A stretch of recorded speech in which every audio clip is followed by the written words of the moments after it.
And I'm going to say the first words, or you are? You will. Okay. So I'll say them in right now. Are we ready? No. Yeah, we're going. All right. Hello, everyone. Harry here, live from Chicago, where it's another beautiful day. Today is day 3 of the Democratic Convention, and it will feature the official acceptance speech of Governor Walz for the vice presidential nomination, as well as a speech by Bill Clinton. It's been quite a couple days with a really palpable sense of exuberance. I'm here to answer any questions you might have based on having been on the floor and here and there during these last couple days. I'm here with my producer, Akshaj Turbailu. He'll actually be feeding me the questions, which he's distilling from the chat. Hopefully you know how to pose them, but let's just go ahead. Anything you want to talk about, I'm game.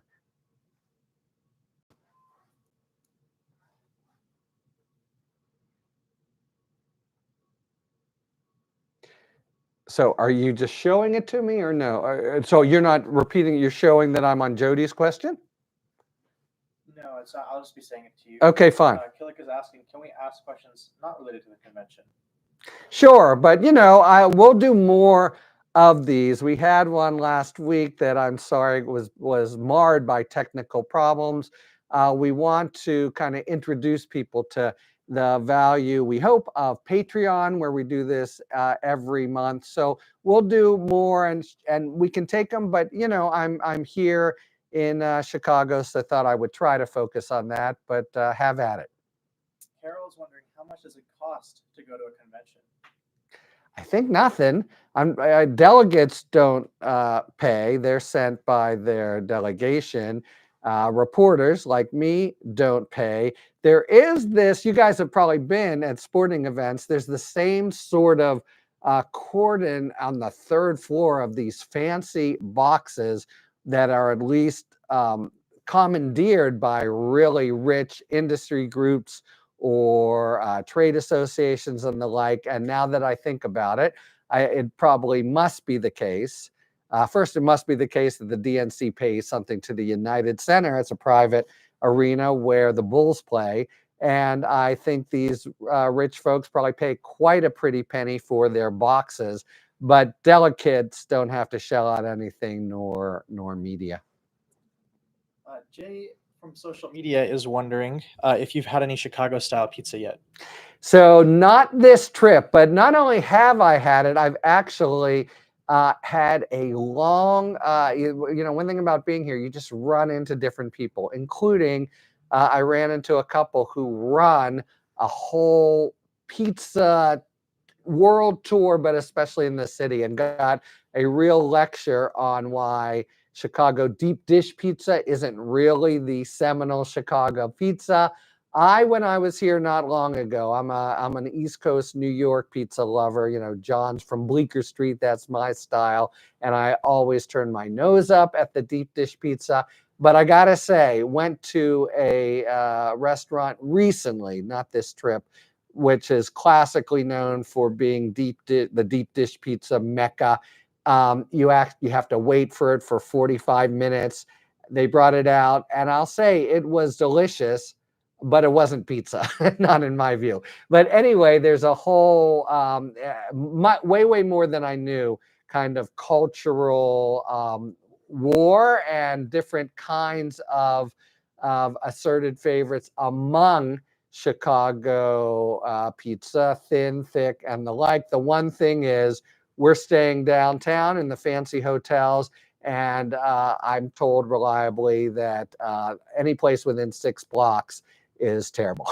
It's like tourist pizza, but that there's really interesting pizza to be had in the town. And this by a group, by the way, who runs things all over the country. So I've had classic deep dish, and I'll have it every couple years, but I'm a New York pizza guy. One anonymous question: are there any speeches or panels this year that have caught your attention at the DNC? Yeah, so first, like in general, though, that first night, there was a series of speakers. They were, until the end, really disciplined, and they made a big point You know, it's not unusual for the Democratic Party to be saying we're the party that, you know, favors the middle class, against the tax cuts for the rich and the like. But these speakers seem to be chosen carefully for actually being of the middle class, or even in some cases, the working poor. AOC, who gave a speech that rocked the rafters, told, you know, 6 years ago, she was bartending and they were having trouble making ends meet. And you had speaker after speaker who really touted their sort of, you know, middle class bona fides. It's been part of an overall effort, I think, to portray the party as, while very diverse and kinds of different folks, really very traditional American values, Little League and church socials and patriotism. That's been on display. Anyway, in terms of specific speeches, one that I really liked that wasn't reported on at length, Steve Kerr, the coach of the Warriors and the recent coach of the Olympic champion United States team, who talked about having 12 different people who could be competitors come together and win, and drawing the analogy to 330 Americans hoping to come together and try to get past the divisiveness that the age of Trump has brought us. But he was intelligent and you know, just very kind of smooth, charismatic in the best way. He's a guy who, to me, like, would have a political future if he wanted it, and he really delivered something in keeping with their theme of kind of community cooperation, getting past the hatred and divisiveness of the current American political landscape. Another anonymous question. Looking ahead, what do you think will be the most significant political and legal challenges for the Democratic Party after the DNC? Okay, well, political and legal. So let's take those one at a time. I mean, legal, we're finding out already. There were two just today, a whole series of really pretty specious, you could say, or just plain old nasty electoral challenges from Republican groups. So the New York Court of Appeals just today said, no, mail-in voting is okay, even though Elise Stefanik says it's unconstitutional. The RNC, the actual RNC, sent a letter to secretaries of state from 8 states talking about the Democrats' promotion of electoral fraud, by which it's turned out they meant that one person in Minnesota who was a non-citizen had received a ballot, and it turned out even that was false. So the the legal landscape of all these election challenges, and there's such a profusion of them, and especially in swing states, you know, if they are succeed or get purchased in just a couple of them, right, that's going to be you know, could be pivotal. And on the political front, it's been on display here as well. So the Dems, Harris Walls, come in with a real head of steam and a sense of the word of 2024, the new political word, joy, and an upbeatness. How do you sustain that, have people actually feel they can go to them and get past all this hatred and divisiveness on the one hand, while also prosecuting, as it were, the case against Donald Trump? There have been, here's an answer to the last question we had, another speech that struck me. Mallory McMorrow, the sort of charismatic state senator from Michigan, brought out a Project 2025 that was like this big and dumped it on the podium. We're going to see more of that. But I think it's a little, given the nature of her success, I think it's going to be a little bit of a balancing trick to both stay upbeat, new, relatively young, but also really sound the alarm as it must be sounded for the stakes of the election and the autocratic threat that Trump represents. From Chef Joseph Knowles. Hi, Harry. If you were in an episode of Law and Order, would you want to be the defendant or the prosecutor? Interesting. By the way, I've written, not Law and Order, but I've written some for TV, including Without a Trace, which was produced by the same people. If it were on TV, I'd want to be the defendant, because on TV, you get defendants who actually are innocent or haven't done it and the like. Actually, in real life, and don't shoot the messenger. I'm just here to tell you as a fact that almost all, maybe this will be reassuring to some, but notwithstanding the appeal of this as a kind of Hollywood theme, very, very, very, very few defendants haven't done the crime. Maybe they have good legal defenses and they should have won, but anytime I get like close with a defense attorney, and I initially thought I might be one, so I've got nothing against defense attorneys, but I'll always ask, so have you ever had like somebody who didn't do it? And they'll say, I think maybe there was this guy.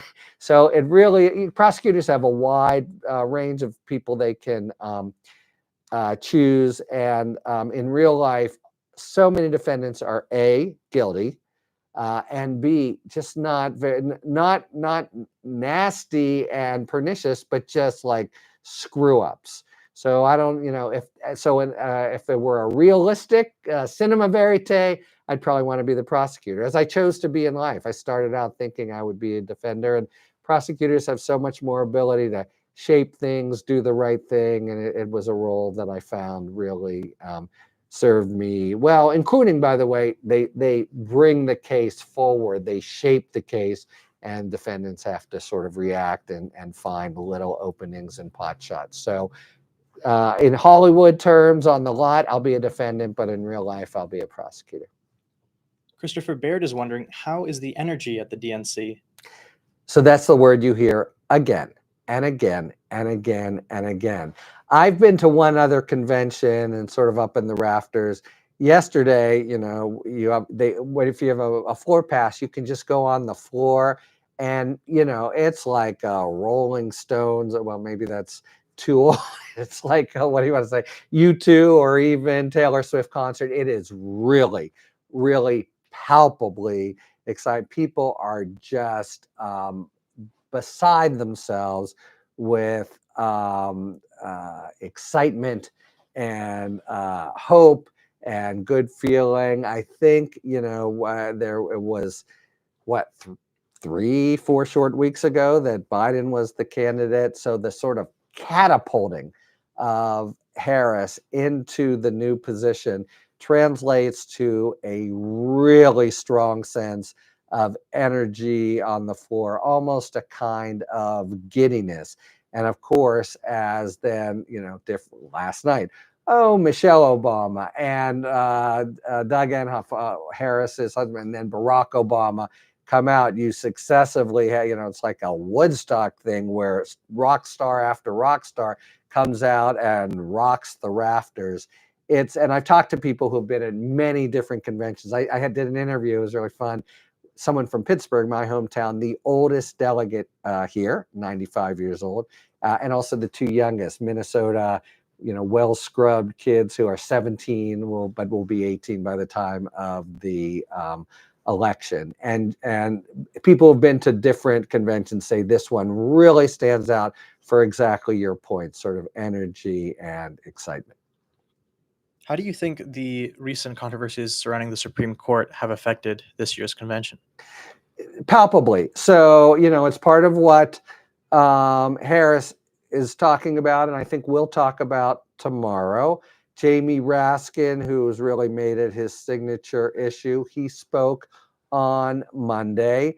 So, it figures in a couple ways. It figures in the first place in terms of the package of reforms and the need to try to do something. So as an issue in and of itself, what is to be done. But it also figures in as part of the political appeal. So, the ascribing to the Republicans, Trump now is wanting to say that the Dobbs decision from his Supreme Court simply returned the issue to the states. And the Dems want to say, no. It's, you promised to do it, you overruled Roe v. Wade, and look at what you've wrought. So the court is also figuring in, they're both the proposals to reform them. And I'll just say, take a step back. This is not part of the content of the convention, but they are complicated, constitutionally tricky, etc. But they come up. And the other thing that comes up, whenever there's a mention of a woman's right to choose or the sorts of things that the court decisions have blocked, they are a kind of convenient punching board, and they play that role as well. What do you think Harris's experience as a prosecutor brings to her possible term as a president? This is a great question, and one I'm writing an op-ed on today for the LA Times. By the way, we'll talk about maybe Patreon at the end, but I've want to encourage people to really check out our Patreon, because you get so much free exclusive content you can't find elsewhere. That includes my op-eds that you'd have to pay like twice as much as Patreon costs just to have those. But it's a really interesting situation. They have totally led with that image, and not just prosecutor, but tough on crime prosecutor, locking away violent predators and the like. She's really embraced that image, different from 2020 during Black Lives Matters days, and where she was taking flack from progressives. On the other hand, Trump, as part of, he seems to have settled on the sort of comrade Kamala theme, is definitely painting her falsely with all these charges about what, as he's put it, one of the worst prosecutors in history. He always has that great historical vantage point, like he's the healthiest president in history and the like. And so I think, very interestingly, a typical campaign, somebody touts their strength, the opponent touts their weaknesses. I think both if the editors keep it, the line that I've started my op-ed with is, this is going to be a battle, this campaign, between two prosecutors, and both of them are named Kamala Harris. So you're really having Trump try to say she was soft on crime and distort different things that having to do with bail or nonviolent offenders and the like. And she, I think, has settled in on this persona of quite the opposite, including the reliable applause line. I've prosecuted predators. I know when I see him, and I know Donald Trump, that brings the house down. So the short answer to your question is a lot. It's going to figure in, and then the more nuanced answer is there's going to be a battle. For people who are old enough to remember, say, 1992 and Willie Horton, there's going to be a war to try to say, is it weak, give away the store Kamala, or tough on crime Western Sheriff Kamala? That, I think, could be the central, and if nothing else, a central theme of the campaign. I think this might be our last question. Oh, wow, that was fast. Okay. Yeah, right. Mark Spurrier is curious. Assuming that Harris wins, what part might Buttigieg play in her cabinet? Really interesting. He's around. Everybody's around. You remember he was one of the mentions for vice president. He's a superstar. It's clear he's a superstar here. And that means what? The sky's the limit, right? You can't see. He is, of course, the mayor of a medium-sized town. That is his experience. So kind of hard to see him as Secretary of State, kind of hard to see him as Attorney General, and yet he's maybe without peer as a sort of spokesperson for the administration. He puts things in pitch perfect ways like no one I've ever seen. What he really seems to me is a presidential candidate. So he'll continue to play an important role. History teaches that the selection of cabinet members is such a delicate thing, having to do with both, insecurities of the new president and the way you want to portray things to the outside world. I'm thinking of here in Chicago, the 1860 convention, and Lincoln famously bringing his biggest rivals and putting them in prominent spots. That's not so much the normal step. Trump put Ashcroft in as Attorney General and came to rue it. Anyway, so it's really personal, political, and then subtle or nuanced in the sense that she's going to need to think about the whole cabinet. So he's got a big role. I think he'll continue to have a big role, but it's I think a really tough prediction to try to make now.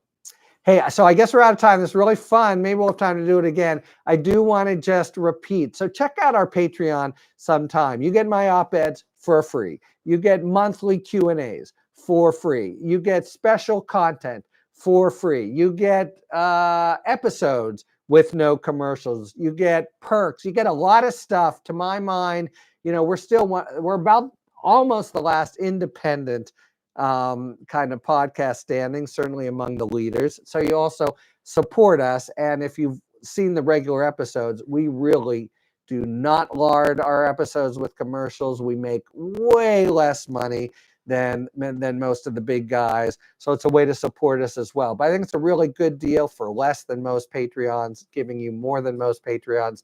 Anyway, that's my little plug for it. Check it out sometime. And this has been really fun. Thanks for joining. And be sure to follow us on social media to see what we're up to at the DNC.